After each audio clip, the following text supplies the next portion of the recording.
In the name of the Father, pupikit tayo sa ipikit na ang ating mga mata at manalangin tayo ng taimtim. Ama namin sa langit, papasalamat po kami sa araw na ito at naitawid po namin ang 2023 na taon na ito.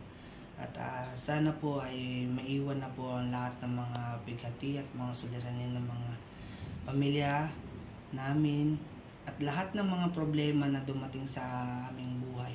Naway itong darating na itong bagong taon na to ay masimulan ng magandang panibagong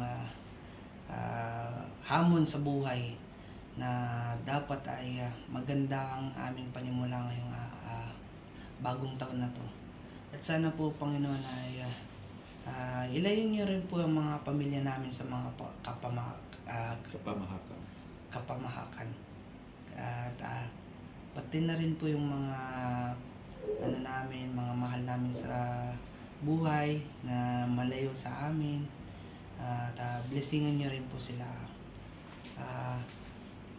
At sana po, Panginoon, ay kayo po ang aming gabay dito sa abroad po, kasi alam ko po na malayo po kami sa aming pamilya at kayo lang po ang aming kasangga dito sa araw-araw at ilayo niyo po kami sa lahat ng kapamakan para po sa aming pamilya na nandoon sa Pinas.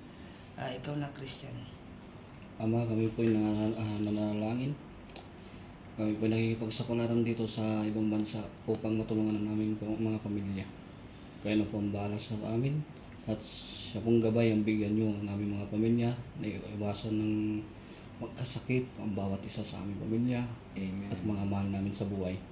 Muling, Ama, kami po ay nagpapasalamat sa iyong ibinigay na lakas mula sa umpisa ng taong 2023 hanggang sa pinakadulo. Muli, Ama, kami po ay nagpapasalamat. Amen. Amen. Amen. Amen. Iniwan ko sa pangalan ng anak na si Jesus. Amen. Amen. Go, go, go! Go, go, go!